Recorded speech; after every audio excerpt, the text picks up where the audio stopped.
Halo guys, terima kasih karena lo telah memutar trailer gue. Dan selamat datang di podcast Jurnal Lembu. Bersama gue kita akan bahas soal masalah keuangan di sekitar kita.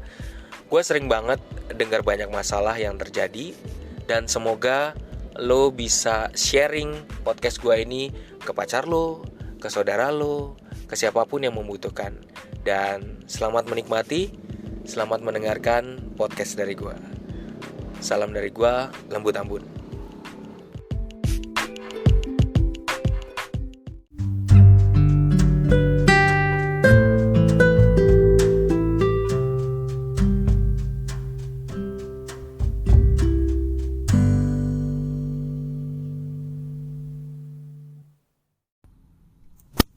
Ketemu lagi dengan gua, Lembu Tambun di Jurnal Lembu. Kita nyambung ke podcast 322.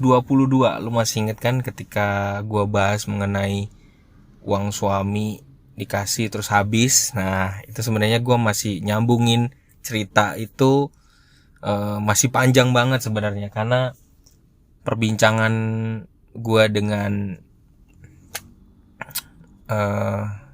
narasumbernya itu berlangsung nyaris 2 jam lebih. Jadi kalau dibikin podcast cuma dalam 6 menit kayaknya kurang cukup gitu ya, 6 menit atau 10 menit.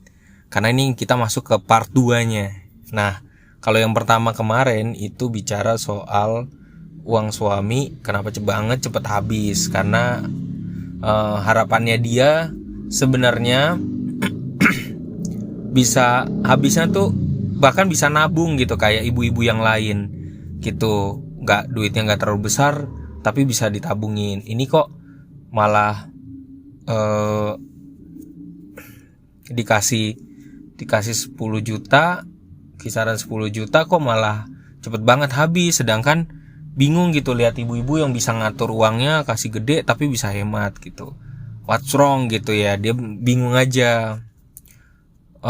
Bisa banyak hal kan, sekali lagi bisa faktornya banyak macam-macam. Gak ada gaya hidup, atau karena gak sadar bocor-bocor tipisnya banyak ya kan gitu. Terus kemudian bayar ini bayar itunya jadi banyak.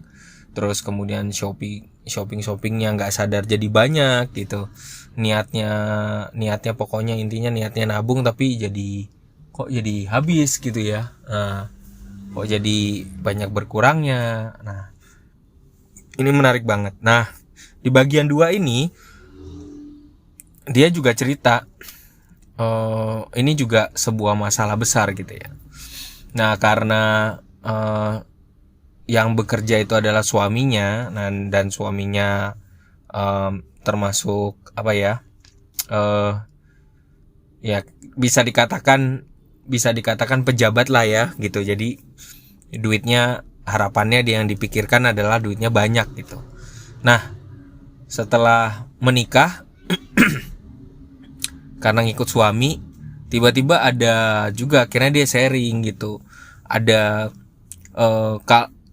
ketika sebelum menikah dia yang bekerja dan membiayai untuk keluarga gitu, memberikan uangnya untuk keluarga. Nah, setelah menikah berarti kan nggak ada pemasukan lagi ya kan, nggak ada pemasukan dari anaknya. Nah, harapannya ngandelinnya adalah dia diberi uang dari apa yang dikasih dari suaminya gitu untuk keluarganya itu. Ya kadang-kadang ya gue dengar sendiri, misalnya menurut dia kadang-kadang ada bukan celaan ya, sorry maaf, gua tarik kata-kata gue, bukan celaan tapi sindiran. Susah banget nyarinya dari tadi. Kadang-kadang sindirannya gini, kan suami lo kaya, masa lo cuma ngasih duitnya segini sih ke kita, ke keluarga gitu kan. Kadang-kadang juga banyak yang dia cerita juga ada pihak-pihak tertentu yang suka ngaretin duit gitu loh, gitu dia bilang. Terus emang ini tantangan yang gak mudah, karena ketika gue tanya kok kenapa sampai begitu, sampai harus kayaknya harus memenuhi kebutuhan keluarga banget gitu kan, padahal kan keluarga kan harusnya bisa memenuhi untuk mereka sendiri. Ini kok kenapa jadi beban gitu kan. Ternyata ya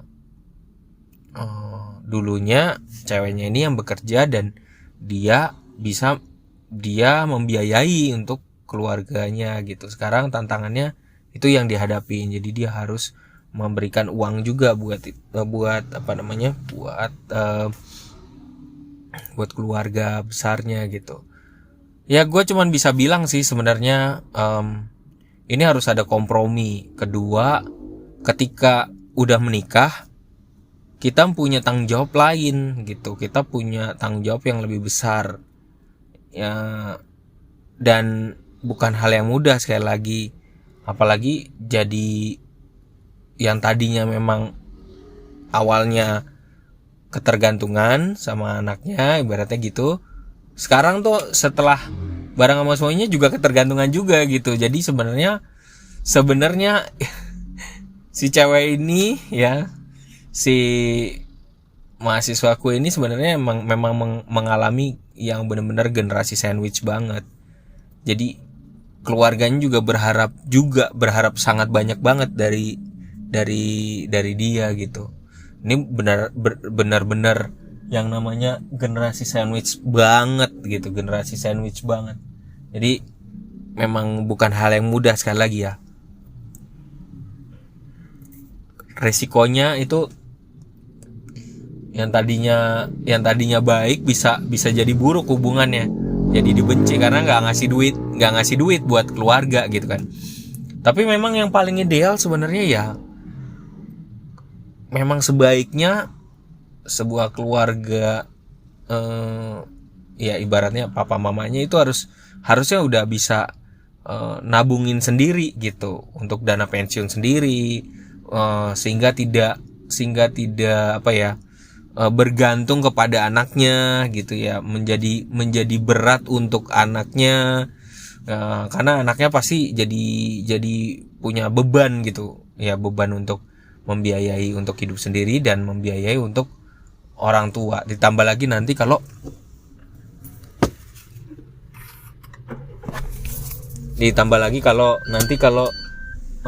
harus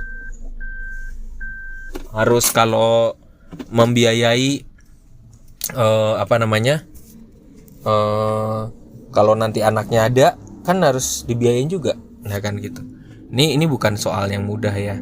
Jadi kita ya gue sendiri bisa apa namanya, cuman bisa kasih solusi, walaupun solusi itu bukan jawaban yang tepat juga. Ya harus pihak orang tua harus tahu bahwa situasinya berbeda banget sekarang udah nikah. Jadi harusnya jangan sampai terlalu mengganggu untuk keluarga baru. Takutnya nanti suaminya jadi merasa tersinggung, terus merasa marah karena terlalu ikut campur gitu ya. Jadi ini tantangan yang gak mudah buat si Mbak gitu ya, buat bener-bener nengahin dan untuk ngajak ngomong bahwa jangan sampai menjadi beban banget sehingga generasi sandwichnya tuh akut banget gitu, akut. Jadi lu harus bener-bener membiayai keluarga, lu harus perhatikan banget dan lu harus habis-habisan di situ. Wah itu bahaya banget, nanti bisa repot juga ya, berantem terus nanti sama suaminya gitu ya. Jadi karena kan suaminya sendiri juga bilang kan, kok duitnya cepet banget sih habisnya, gitu. Jadi pasti jadi sebuah pertanyaan besar, entah jadinya kesannya jadi kayak jadi bingung aja. Jadi sebenarnya kayaknya nggak apa namanya, nggak pengen cepet-cepet dihabisin duitnya gitu, tapi kok cepet banget ya bocor-bocor tipisnya gitu ya. Ya itulah tantangannya. So buat Simba sekali lagi berhadapan dengan menjadi seorang generasi sandwich itu bukan hal yang mudah. Jadi harus banyak bersabar, harus banyak apa ya, untuk melihat situasi ya, dan harus harus berani untuk ngerem gitu. Kalau udah dirasa kelewatan yang rem gitu. Karena kan udah membangun kehidupan keluarga baru kan. Jadi jangan sampai kita juga ditebengin terus gitu, kayak diparas. Sorry, maaf kalimat gue kurang baik ya, di tanda kutip diparasitin gitu. Jadi jangan sampai kayak gitu. Oke deh, gitu dulu. Terima kasih dari gue. Nambut-tambut, selamat malam. Udah ngantuk banget gue. Sahabat istirahat. Oke, bye bye. Yuk.